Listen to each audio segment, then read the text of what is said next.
नमस्कार दोस्तों, स्वागत है आप सबका भद्रा इस एकेडमी में। आज का डेट है 2 फरवरी 2023 and prelims focus current affairs के न्यूज डिस्कशन में मैं शुभदीप आप सभी का स्वागत करता हूं। आगे बढ़ते हैं एंड डिस्कस करने से पहले let me remind you that downloading link नीचे डिस्क्रिप्शन में दिया हुआ रहेगा। आप वहां पे जाके इस पूरे पीडीएफ को डायरेक्टली डाउनलोड भी कर सकते हैं। चलिए आगे बढ़ते हैं दोस्तों। Tomorrow that is 3 February is the date when we are going to start this current affair module. So if you have not registered to it and if you at all want to get registered to it, then please you can call on to these numbers and get yourself enrolled to this very course, right? जहां पर आपको of course compilations तो मिलेंगे ही 1 year current affairs के national as well as Assam related, but at the same time you will also be getting access to the PDFs that we will be giving it to you, right? So yeah, आगे बढ़ते हैं दोस्तों। सबसे पहला यहाँ पे news discuss करते हैं इंडियन एक्सप्रेस से। It talks about the grievance appellate committee. Now क्यों ये न्यूज में था पहले तो वो देख लेते हैं, क्योंकि रिसेंटली सेंट्रल गवर्नमेंट ने एस्टैब्लिश किया है 3 grievance redressal appellate committee based on the recently amended IT rules. Right now यह एक बहुत ही ज्यादा क्रिटिकल पीस हम बोल सकते हैं ऑफ द ओवरऑल पॉलिसी। ये जो आईटी रूल्स जो अमेंड किया गया था ना, उसके एक बहुत ही क्रिटिकल आप बोल सकते हो कंपोनेंट को, जो कि आने वाले समय में इंश्योर कर सकती है दैट हमारे देश का जो इंटरनेट है वह ओपन हो, वह सेफ हो, ट्रस्टेड हो और अकाउंटेबल हो। एक होलिस्टिक वे में हम लोग यहां पर देख रहे हैं, राइट? सो ये जो ग्रीवांस अपीलिएट कमिटी है, ये एक वर्चुअल डिजिटल प्लेटफॉर्म की तरह ही काम करेगी। ध्यान दीजिएगा, ये ऑपरेट मात्र only online and digitally operate ही करेगी। ऑनलाइन और डिजिटल, इसका कोई फिजिकल आपको आउटलेट नहीं मिलेगा एज सच, राइट? इसको दिमाग में फिट करके रखो, क्योंकि इसके रिलेटेड क्वेश्चन भी डायरेक्ट पूछा जा सकता है। देखो, cyber security becomes very much important, right? वैसे ही अगर प्राइवेसी, ऑनलाइन प्राइवेसी देख लीजिए, those are the things which are becoming daily very very important, right? For that so you should be reminding to all these facts that yes, ये जो grievance appellate committee होने वाली, ये एक virtual digital platform होगा जो कि operate करेगी मात्र एंड मात्र online as well as digital medium के थ्रू, जहां पर इंटायर अपील प्रोसेस जो है वो डिजिटली किया जाएगा। That is filing the appeal, आप जो अपील को फाइल कर रहे हो उस केस में, राइट? डिसीजन जो उसको लिया जाएगा और उसका वर्डिक्ट जो आएगा, everything will be entailed in a same manner, right? So सवाल होता है that ये क्यों नीड, इसका क्यों, मतलब क्यों जरूरत पड़ गया ग्रीवांस अपीलिएट कमेटी का? क्योंकि देखो, बहुत सारे ग्रीवांसेस जो है ना, इंटरनेट इंटरमीडियरीज या फिर कोई भी जो इंटरनेट रेगुलेटर्स है, दे वर प्रोबेबली, बहुत समय कंप्लेंट्स आ रहे थे लोगों के द्वारा that yes, our whatever the queries that we are raising, those are not been redressed properly, right? So that's why this thing is being done, right? So साथ ही साथ और भी बहुत सारे इसके ऑब्जेक्टिव अब हम लोग इसको काउंट कर सकते हैं, जिसमें हम लोग बोल सकते हैं दैट एक क्रिएट करना है culture of responsiveness among all the internet platform, साथ ही साथ इंटरमीडियरीज, राइट? यूजर्स को एक ऑप्शन मिलेगा दैट जो अभी, सो फॉर एग्जांपल कोई आपका, जैसे होता है ना, बहुत सारे ग्रीवांसेस होते हैं, जैसे कुछ ऐसे कंटेंट्स होते हैं which you don't want to get published to the social media, right? But still they are published. So in that case you appeal to the grievance officer, right? But grievance officer भी जो भी verdict देते हैं, उस verdict से शायद आप खुश नहीं हो या फिर this type of चीज, तो उसके केस में ये जो अभी बॉडी है ना, ये काम करेगी as a appellate body. That is, आप ग्रीवांस ऑफिसर ने जो आपको वर्डिक्ट दिया, उससे भी अगर आप अगेंस्ट जाकर इस वर्डिक्ट, मतलब आई मीन कुछ फाइनल वर्डिक्ट पाना चाहते हो, तो you will be going to this grievance appellate officer, right? Committee will be endeavor to address the users appeal within a period of 30 days। ये एकदम डिमार्केट किया हुआ है। और ऑनलाइन प्लेटफॉर्म जो है, it will be operational in 1 month of this notification of grievance appellate committee, right? And periodic reviews भी किया जाएगा ग्रीवांस अपीलिएट कमिटीज का, राइट? एंड साथ ही साथ, मतलब क्योंकि इनका पीरियोडिक रिव्यू अगर नहीं करोगे, सोचो ना, कोई एक अपीलिएट कमिटी तो दे दी आपने, अब वो काम क्या कर रही है, क्या वो काम प्रॉपरली टाइम फ्रेम में किया जा रहा है क्या नहीं, उनके द्वारा जो वर्डिक्ट दिया जा रहा है, what kind of verdicts are they, right? Whether those verdicts are true और नॉट। So until and unless we don't put a proper check onto them, so तब तक प्रॉपर चीजें नहीं की जा सकती है। That's why these things will also be done, right? Next दोस्तों, एक स्पीशीज के बारे में यहां पे बात की जा रही है। ये स्पीशीज जो है ना, क्रोकोडाइल टाइप ऑफ स्पीशीज है। ध्यान से देखिएगा, इसका नाम बोला गया है थैलाटोसुचैन, राइट? थैलाटोसुचैन, ओके। सो साइंटिस्ट ने बेसिकली ये अनकवर किया है, ये स्पीशीज ये एक एंशिएंट कजन है मॉडर्न डे क्रोकोडाइल्स का, ऐसा कहा जा रहा है, राइट।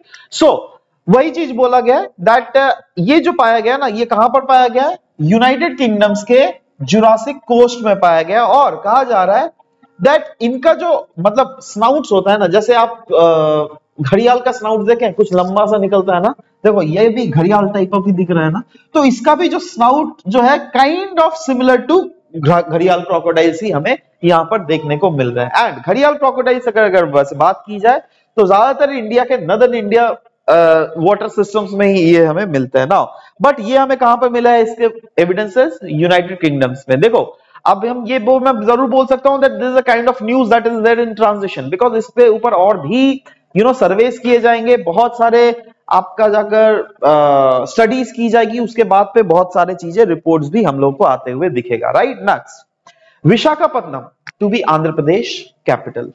हम बोलोगे सर ये क्या बोल रहे हो, कुछ दिन पहले तो हम लोगों ने सुना था दैट अमरावती को घोषित होने वाला है आपका जाकर कैपिटल ऑफ तेलंगाना,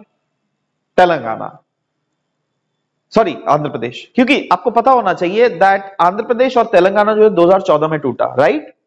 उसके बाद से आंध्र प्रदेश का ऐसा कोई कैपिटल नहीं था, राइट। सो इसीलिए बोला गया था दैट अमरावती को कैपिटल घोषित किया जाएगा आंध्र प्रदेश का। अमरावती क्यों, देखो बेसिकली क्या हुआ था ना, आपको 2019 में जगन मोहन रेड्डी के अध्यक्षता में उन्होंने बोला था दैट देखो भाई 3 कैपिटल्स होने चाहिए आंध्र प्रदेश के, एक तो लेजिस्लेटिव कैपिटल, एग्जीक्यूटिव कैपिटल और एक judicial capital, right. Legislative capital होना चाहिए अमरावती, एग्जीक्यूटिव कैपिटल होना चाहिए विशाखापट्टनम और कर्नूल होना चाहिए जुडिशियल कैपिटल, राइट, जिसमें हाई कोर्ट्स एंड ऑल रहे, right. So anyways, but Andhra Pradesh government ने रिसेंटली अनाउंस किया विशाखापट्टनम जो होगा वो उनका कैपिटल होगा। अब विशाखापट्टनम, इन तीनों में से विशाखापट्टनम में क्यों चुना, क्योंकि देखो अभी भी जो ना सुप्रीम कोर्ट के पास एक केस पेंडिंग है रिगार्डिंग अमरावती। देखो एक्चुअली हुआ क्या था, हम उसका पहले बैकग्राउंड समझते हैं दैट अभी उन्होंने विशाखापट्टनम को ही क्यों कैपिटल बोला है ना, अमरावती को क्यों नहीं कैपिटल बोला, सुप्रीम कोर्ट के पास क्या पेंडिंग है, क्यों पेंडिंग है। तो देखो क्या होगा ना, 2021 में ये जो चीज है ना ये प्रॉपरली एग्जीक्यूट नहीं हो पा रही थी, तो सरकार जो अपने डिसीजंस चेंज कर रही थी। बट 2022 में क्या हुआ ना, आंध्र प्रदेश के हाई कोर्ट ने डायरेक्ट किया स्टेट गवर्नमेंट को, देखो भाई आपको जो है डेवलप करना पड़ेगा अमरावती को एज ए कैपिटल। भले ही आपने जो ये 3 जो प्रपोजल्स दिए थे ना, 3 प्रपोजल्स कैरी आउट करने, नहीं आपको एक को करो, उससे पैसे भी कम खर्च होंगे, रिस्पेक्टिवली रिसोर्सेज भी एक तरफ हम ज्यादा पुश कर सकते हैं, राइट, इजी होगा। So but Andhra Pradesh government ने उसको चैलेंज किया था, देखो वहां के हाई कोर्ट के ऑर्डर को चैलेंज किया आंध्र प्रदेश, और फाइनली सुप्रीम कोर्ट के पास गई, तो सुप्रीम कोर्ट ने उस ऑर्डर पे स्टे ही लगा दिया, दैट रुको।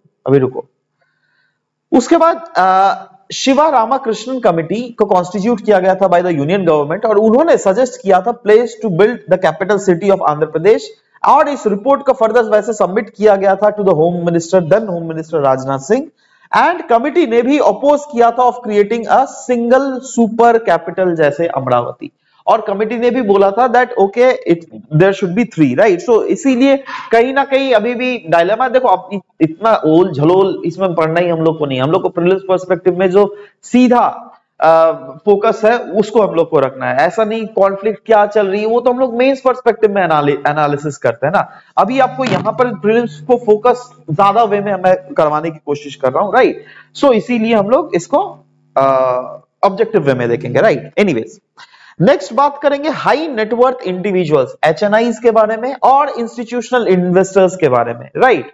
क्यों न्यूज में था, क्योंकि अभी आपको पता होना चाहिए रीजन न्यूज में बहुत ज्यादा आ रहा था, कुछ शेयर मार्केट में कुछ हलचल हुई है, अदानी है ना, अदानी पोर्ट्स, अदानी ग्रीन, तो वो अदानी के जो शेयर है बहुत हद तक गिर रहे हैं, हर रोज लोअर सर्किट लग रहा है, राइट। तो सवाल होता है दैट क्यों यार ये क्या हो रहा है शेयर मार्केट में, है ना। और अदानी ने अपने कोई पर्टिकुलर शेयर में FPOs लाने की, फॉलो ऑन पब्लिक ऑफर लाने की बात की थी। देखो ये FPOs क्या होता है, these are all the economic terms, right. I am not going to make you understand here, क्योंकि बहुत ज्यादा फिर लंबा खींच जाएगा, right. So anyways, I believe that आपको इसके बेसिक नॉलेज तो होंगे, सबने बेसिक इकोनॉमी तो पढ़ ही लिया होगा, राइट। तो उनका ऐसा माना जा रहा था दैट क्योंकि शेयर गिर रही है तो शायद उनकी FPOs को जो कोई सब्सक्राइब नहीं करेगा, राइट। बट नहीं, हाई नेटवर्थ इंडिविजुअल्स और इंस्टीट्यूशनल इन्वेस्टर्स ने उनके एफपीओस को भी बिल्कुल ही सब्सक्राइब किया है, राइट। सो सवाल होता है दैट ये इंस्टीट्यूशनल इन्वेस्टर्स और ये क्वालिफाइड इंस्टीट्यूशनल इन्वेस्टर्स होते कौन है? देखो, ये या तो कमर्शियल बैंक्स होते हैं, या तो म्यूचुअल फंड हाउसेस होते हैं, या फिर पब्लिक फाइनेंशियल इंस्टीट्यूशंस, या फिर फॉरेन पोर्टफोलियो इन्वेस्टर्स भी होते हैं, राइट। अब इनका काम क्या होता है दैट ये लोग जो है शेयर मार्केट में पैसे लगाए, और ये लोग ऐसा छोटा मोटा 1-2 रुपया, 10 रुपया, 1000, 10, 1 लाख, 2 लाख ऐसा नहीं लगाते हैं, ये लोग करोड़ों में लगाते हैं, करोड़ों में भी एकदम बड़े बड़े, है ना, 1-2 करोड़ नहीं, बहुत बड़े बड़े अमाउंट लगाते हैं, राइट।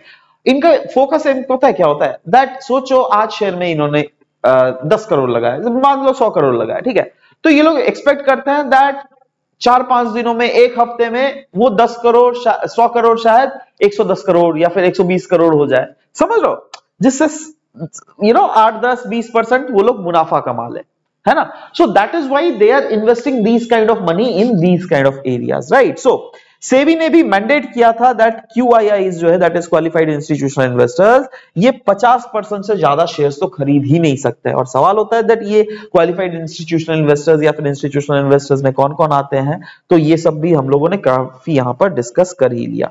अब सवाल होता है दैट इंस्टीट्यूशनल इन्वेस्टर्स और रिटेल इन्वेस्टर्स के बीच में डिफरेंस होता है, ये कौन होता है? देखो, रिटेल इन्वेस्टर्स हम और आप हैं, हम और आप, हमारे पास इतने करोड़ रुपए तो नहीं है, लाख रुपए होंगे, कोई कोई 1000 रुपए में लगाता है, ठीक है, तो दे आर रिटेल इन्वेस्टर्स, है ना। बट वहीं पर इंस्टीट्यूशनल इन्वेस्टर्स के पास बड़े बड़े अमाउंट होते हैं, तो दे कैन इन्वेस्ट बड़े बड़े अमाउंट्स। इसीलिए छोटा पॉइंट ऑफ डिफरेंशिएशन अगर देख लीजिएगा बिटवीन इंस्टीट्यूशनल और रिटेल इन्वेस्टर्स आर, इनके पास जो है ना डिटेल फाइनेंशियल एनालिसिस होता है। अब देखो, हमारे पास कहां से हो गया, हम लोग थोड़ा ना एक्सपर्ट है यार इकोनॉमी में, अगर एक्सपर्ट होंगे भी तो आपके पास उतना ज्यादा इंफॉर्मेशन नहीं होगा जितना इनके पास इंफॉर्मेशन होता है। फॉर एग्जाम्पल, एक कोई बड़ी कंपनी है, उसमें पैसे लगाना है, अब ऐसे पैसे क्या मजाक थोड़ा ना होता है, ये लोग ऐसे वैसे आंख बंद करके पैसे नहीं लगाते हैं ना, रिटेल इन्वेस्टर्स लगाते हैं आंख बंद करके पैसे। ये लोग क्या करते हैं, जैसे कोई बिजनेस सोचो एवेन्यू सुपरमार्ट, डी मार्ट का बिजनेस है, राइट, या फिर रिलायंस का बिजनेस है, ये लोग ग्राउंड लेवल में अपने लोग भेजेंगे, बोलेंगे दैट जाओ तो लोगों से सर्वे लेकर देखो तो दैट ये जो रिलायंस का बिजनेस है लोग उसमें कितना भरोसा करते हैं।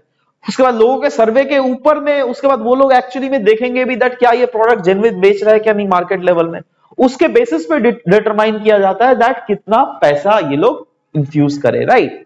सो वही चीज है, इनके पास डिटेल इंफॉर्मेशन रहता है, बट रिटेल इन्वेस्टर्स के पास मात्र लिमिटेड इंफॉर्मेशन, वो भी क्या, जो फाइनेंशियल डेटा जो पब्लिक में अवेलेबल होती है वही सिर्फ हमारे पास होती है, दैट उसने कितने प्रॉफिट कमा रही है, कितने सेल्स हो रहे हैं, राइट, अर्निंग पर शेयर कितना हो रहा है, पीई रेशियो कितना है, राइट, ओवरऑल डिविडेंड कितना है, यही सब नॉर्मल इंफॉर्मेशन हमारे पास है, right. But in institutional investors के पास बहुत सारे इंफॉर्मेशन होती है जिसके बेसिस पे वो लोग बड़े बड़े शेयर्स में ज्यादा मुनाफा कमा सकते हैं, राइट। वैसे ही they have access to alternative investments as well, but their transactions are in smaller volumes, right, and इनका regulations भी ज्यादा होता है, इनका protective regulation ज्यादा होता है, जिससे क्या इंस्टीट्यूट मतलब नॉर्मल रिटेल इन्वेस्टर्स को कोई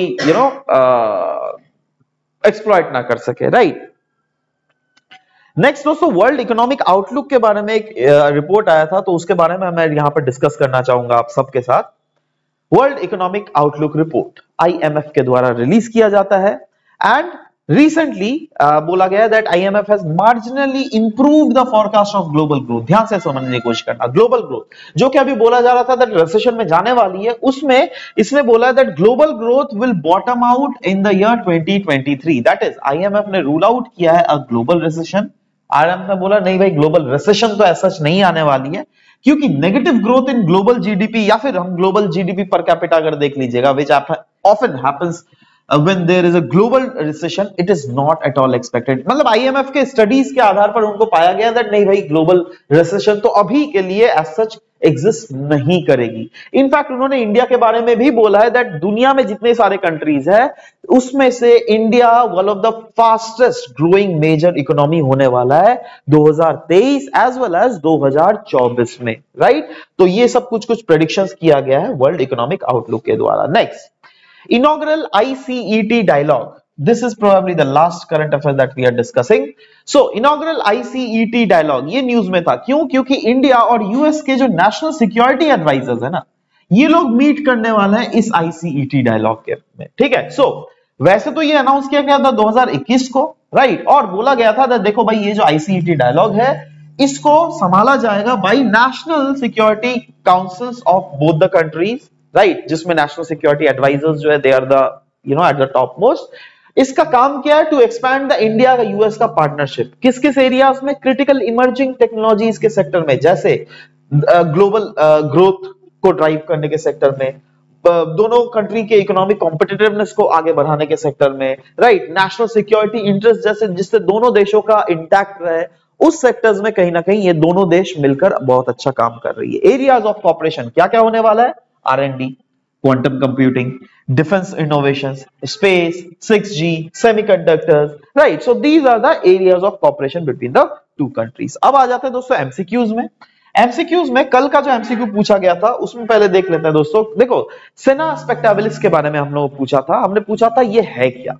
4 ऑप्शंस दिए गए थे जिसमें सबसे सही ऑप्शन था इसका B number option, that is ये एक इन्वेसिव स्पीशीज है जो क्या सदर्न इंडिया के रीजन्स में हमें मिलते हैं, राइट। नेक्स्ट देख लेते हैं आज का जो क्वेश्चन है वो यह है, the word thalotuschian is sometimes mentioned in media, it is with the reference to which among the following? 4 options इसमें दिए हुए हैं। एक है fossil of a kind of crocodile, next is an early human species, third is a cave system found in South India, and the fourth is geological period in the history of Indian subcontinent। नीचे में अपने comments को बिल्कुल लिखिएगा, we'll be waiting for your answer to come up। This was all about the discussion for today's class guys, मिलते हैं next session में, bye bye, take care.